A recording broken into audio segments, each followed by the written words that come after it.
Hey guys, బార్డర్లో army వాళ్ళు చేసే డ్యూటీని లోకల్ మా పోలీసులు చేసే కూడా అదే డ్యూటీ. కానీ ఎందుకో ఆర్మీ వాళ్ళతో పోల్చుకుంటూ ఆ లోకల్ పోలీసు వాళ్ళని చాలా తక్కువగా చూస్తూ ఉంటారు.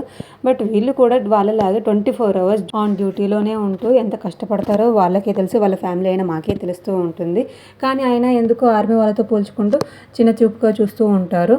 ఎండ వాన చలి అని ఏ సీజన్తో సంబంధం లేకుండా బయట డ్యూటీలు అయితే చేస్తూ ఉంటారు. లోకల్లో ఉన్నప్పటికీ వాళ్ళ ఫ్యామిలీతో టైం స్పెండ్ చేయకుండా, పిల్లలతో టైం స్పెండ్ చేయకుండా ఎంత డ్యూటీలో బిజీ ఉంటారో మాకే తెలుస్తూ ఉంటుంది.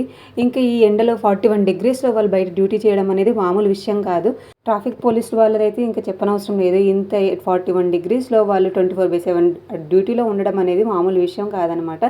వాళ్ళు డే అంతా డ్యూటీ చేసుకొని ఈవినింగ్ ఇంటికి వచ్చినప్పటికీ వాళ్ళ ఫేస్ మాకు అర్థమైపోతుంది వాళ్ళు ఎంత కష్టపడుతున్నారు, ఎంత ఎండలో ఎలా పనిచేస్తున్నారు అని చెప్పేసి. ఇంట్లో ఉన్న మనకి ఇంత వేడి అనేది అవుతుంది, బట్ వాళ్ళు ఎలా ఉంటున్నారు అనేది, ఎలా డ్యూటీలు చేస్తున్నారో అనేది మా